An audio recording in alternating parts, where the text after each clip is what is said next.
कसे झालेत?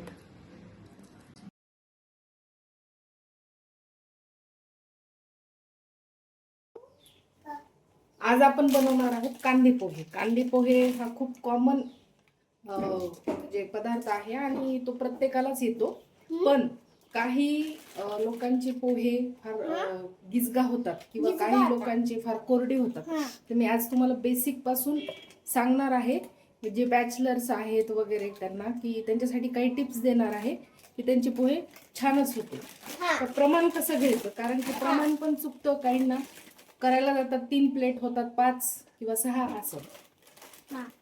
तर नॉर्मली पहा, हे 1 मूठ म्हणजे 1 प्लेट पोहे होतात, कारण की ते जेव्हा पाण्यात आपण टाकतो तर ते फुगतात. पाण्यात टाकल्या तर फुगतात. हे 2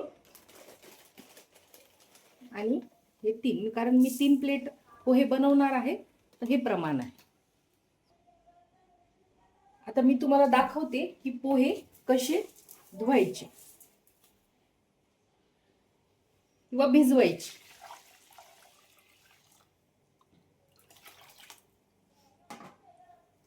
कारण की पोह्यामध्ये बराच हे कचरा असतो, काड्या असतात, काही असतात. ते असे पूर्ण पाण्यामध्ये असे धुतले ना की त्याचा कचरा आणि सगळं पोहे स्वच्छ धुवून निघतात. आणि असे स्वच्छ धुतल्यामुळं ते छान मोकळे आणि फुलतात. आणि हे असं पाणी काढून घ्यायचं. आणि तुम्हाला वाटलं की अजून तुम्हाला धुण्याची गरज आहे पोहे, तर तुम्ही असे अजून एकदा धुवून घेऊ शकता. आई, मला पण करायचे असं.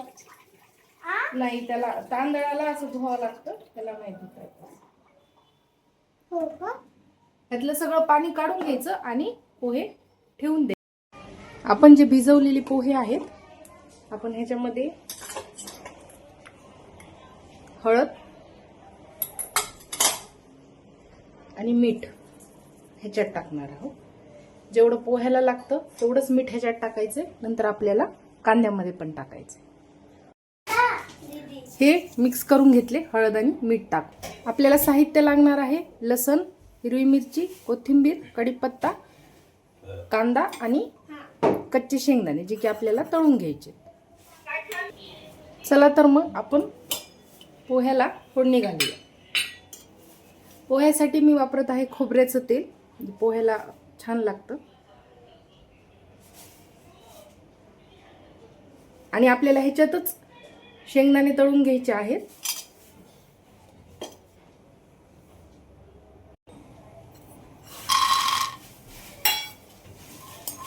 तळून काढून घ्यायचे. शेंगदाणे तळून झाले आहेत, आता आपण हे काढून घेऊया.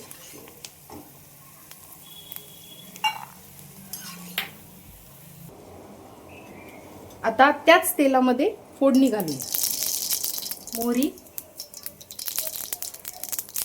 जिरे, लसण. बरेच लोक पोह्यामध्ये लसण नाही घालत, पण माझी आजी खूप छान पोहे बनवायची, तर मी तिला पाहिलं होतं, ती लसण टाकत होती पोह्यामध्ये. तेव्हापासून मीही टाकते आणि मला असं वाटलं की जास्त खमंग लागतात पोहे. आता आपण हिरवी मिरची टाकू, कढीपत्ता आणि कांदा.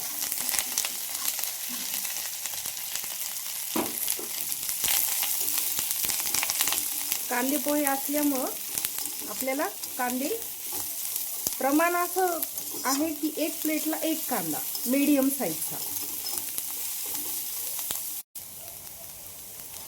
आपण आता कांदा आपला भाजत आलेला आहे, त्यातही थोडीशी हळद आणि मीठ कांद्यामध्ये टाकून घेऊ. पोहे टाकून घेऊ.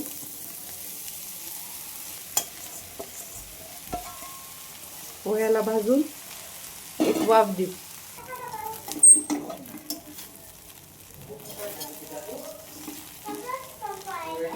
ही लोखंडाची कढई आहे.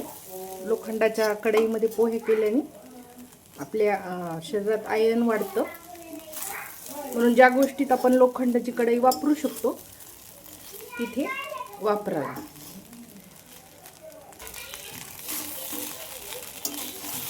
पोहे आपले झालेले आहेत. वाफ छान आली पाहिजे. थोडे पेशन्स ठेवायचे वाफ येऊपर्यंत. तयार झाले आहेत. प्लेटिंग करूया. आपल्याला शेंगदाणे जे आहेत ते वरून टाकायचे आहेत.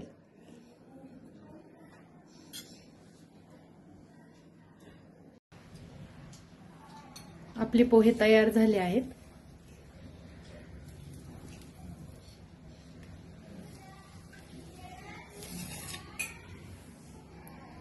चला तर मग एन्जॉय करूयात.